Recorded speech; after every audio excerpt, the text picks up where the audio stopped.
السلام علیکم، میں ہوں فرت عباس شاہ اور آپ دیکھ رہے ہیں لاہور ٹی وی۔ ایف آئی اے کے ڈائریکٹر رضوان صاحب، ڈاکٹر رضوان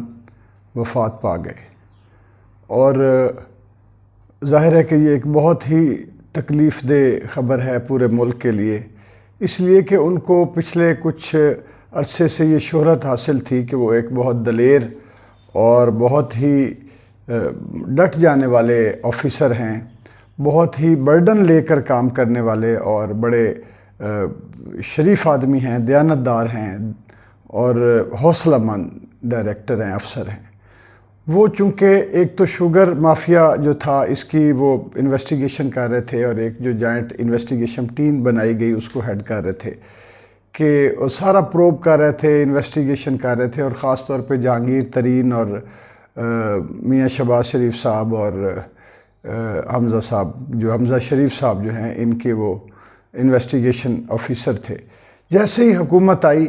تو ان کو چھٹی پہ بھیج دیا گیا۔ یہ کہتے ہیں جبری چھٹی جو ہوتی ہے نا، جس میں کہا جاتا ہے کہ آپ کچھ دن آرام کریں، آپ بہت تھک گئے ہوں گے، اور ان کی جگہ پہ ابو بکر اللہ بخش صاحب کو لگایا گیا۔ اس وقت پورے جو میڈیا میں، سوشل میڈیا میں، اخبارات میں یہ بتایا جا رہی ہیں، تفصیلات بتائی جا رہی ہیں کہ وہ کس کس کیس کو کس طرح دیکھ رہے تھے۔ عمران خان صاحب نے بھی تعزیت کا اظہار کیا ہے، ان کی فیملی ظاہر ہے کہ بڑی دکھ میں ہے اس وقت، بلکہ پورا ملک دکھ میں ہے۔ ایف آئی اے کے جو آفیسرز ہیں،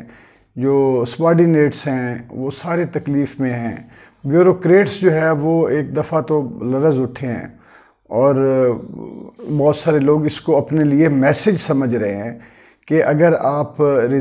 ڈاکٹر رضوان صاحب جیسا کام کریں گے تو اس کا نتیجہ یہ نکلے گا۔ یہ بہت بڑی ایک لرزا دینے والی بات ہے کہ جب ملک کے دیانتدار آفیسرز جو ہیں وہ اتنے خوفزدہ کر دیے جائیں، ڈرا دیے جائیں کہ آئندہ وہ اپنے کانوں کو ہاتھ لگا لیں کہ ہم نے کسی طاقتور ملزم کے خلاف انویسٹیگیشن نہیں کرنی۔ دوسرا، اخبارات میں جو رپورٹ کیا گیا ہے اور میڈیا پہ جو رپورٹ کیا گیا ہے وہ یہ ہے کہ ان کو پچھلے کافی عرصے سے تھریٹس آ رہے تھے، ان کو دھمکیاں دی جا رہی تھی، اور دھمکیوں میں کیا ہے کہ نامعلوم کالیں آتی ہیں۔ یہ میرے جیسے بندے کو بھی آ جاتی ہیں بعض اوقات، اکثر تو نہیں آتی، لیکن بعض اوقات جب وہ دیکھتے ہیں کہ یہ کسی ایک سائیڈ پہ جو ہے وہ بہت زیادہ اس کا جو ہے وہ جھکاؤ ہے، اور دوسری سائیڈ پہ وہ جو ہے ہمیں لتاڑ رہا ہے، تو جن کو آپ لتاڑ رہے ہوتے ہیں وہ پھر اس طرح کے کام کرتے ہیں۔ یا اگر کوئی ایسا جرنلسٹ جو انویسٹیگیشن کر رہا ہو، انویسٹیگیٹو رپورٹنگ کرتا ہو، اور وہ کسی کے بڑے سکینڈل تک پہنچ جائے جس میں اربوں خربوں ملوث ہوں پیسے، اور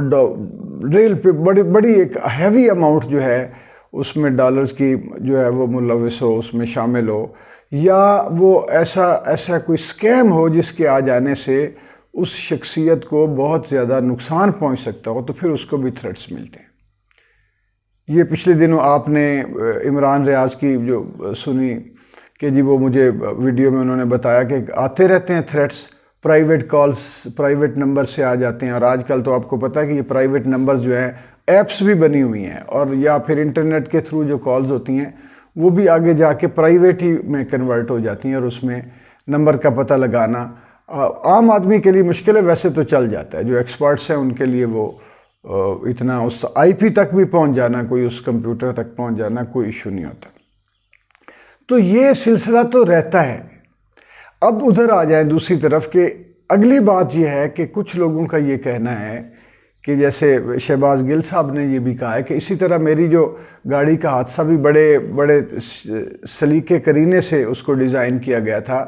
کہ وہ اتنے یہ لوگ، انہوں نے اپنے مخالفین کی طرف اشارہ کرتے ہوئے کہا کہ یہ لوگ اتنے ذہین ہیں کہ حادثہ ڈکلیئر ہو جاتا ہے، قتل ڈکلیئر نہیں ہوتا۔ یعنی یہ واردات ڈالتے ہوئے اتنے منظم طریقے سے اور اتنی ذہانت سے واردات کرتے ہیں کہ وہ حادثہ ہی لگتی ہے۔ جیسے کہ انہوں نے اشارہ ان کا یہ تھا کہ ڈاکٹر رضوان کی طبعی موت جو ہے وہ طبعی موت نہیں ہے بلکہ قتل ہے۔ تو یہ ساری چیزیں جو ہے، اچھا پھر اگلی ایک اور میں آپ کو بات آپ کے سامنے رکھوں کہ ایان علی کیس اور رینٹل پاور راجہ کیس جو تھا، اور اسی طرح کے کتنے اور ایسے واقعات ہیں کہ جو تفتیش کرنے والے آفیسر تھے ان کا مرڈر کر دیا گیا یا طبعی موت لگ رہا تھا کہ کوئی کسی نے خودکشی کر لیا ہے تو کوئی جان سے ہاتھ دھو بیٹھا ہے، تو وہ پتہ ہی نہیں چلا کہ وہ قتل کیا گیا یا کس نے کیا یا کیا ہوا، وہ انویسٹیگیشنز بھی رک جایا کرتی ہیں۔ مجھے یاد ہے کہ 1996-97 کی شاید یہ یا اس سے پہلے کی بات ہے، ہاں 94-95 کی ہوگی، کہ اسپیشل برانچ کے ایک DIG صاحب تھے،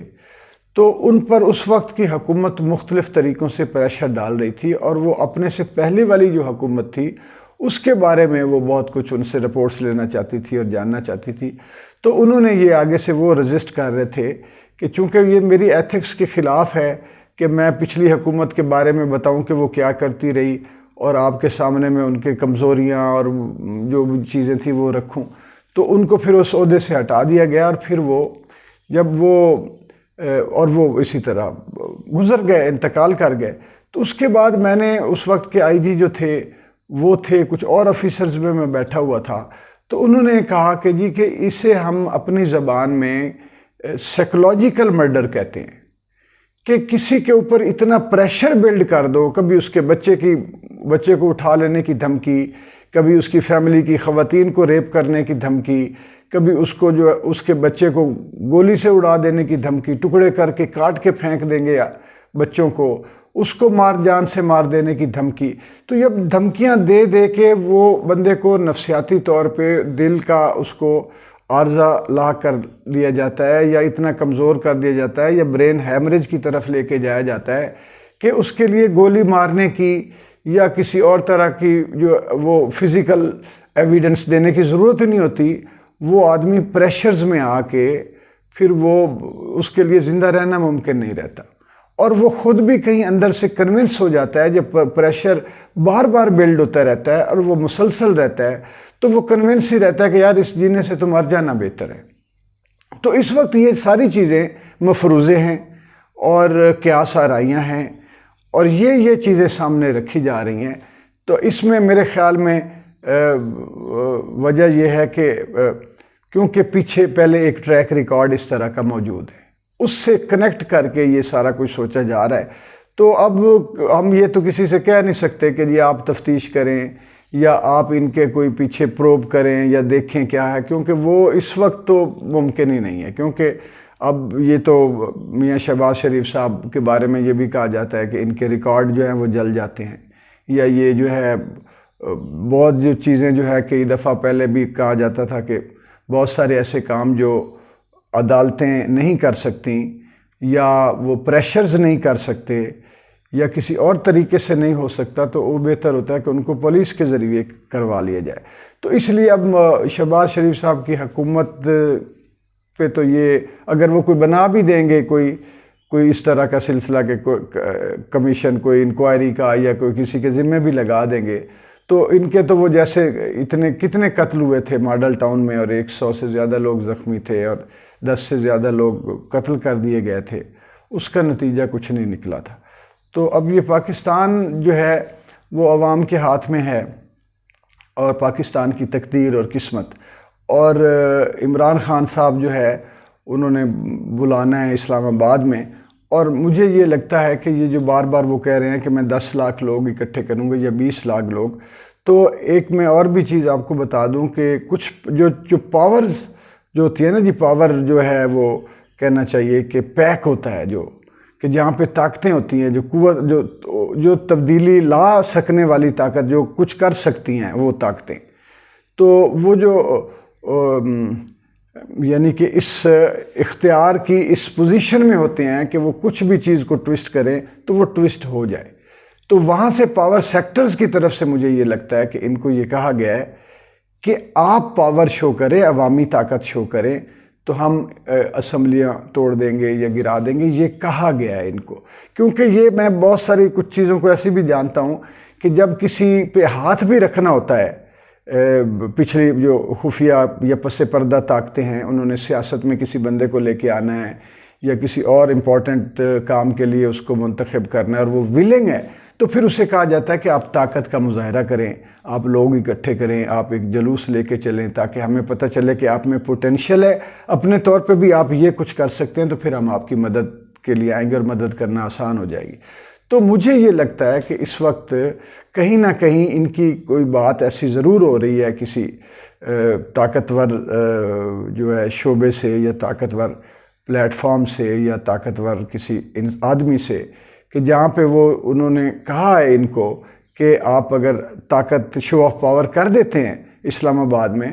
تو ہم یہ اسمبلیاں توڑی بھی جا سکتی ہیں۔ تو اب یہ میں اس بات پہ، حالانکہ میں اس وقت جو اپنا رکھ رہا ہوں ایک غیر جانبدارانہ میری ہمیشہ سے رہی ہے، لیکن بعض اوقات میں غیر جانبدارانہ رہتے ہوئے بھی ایک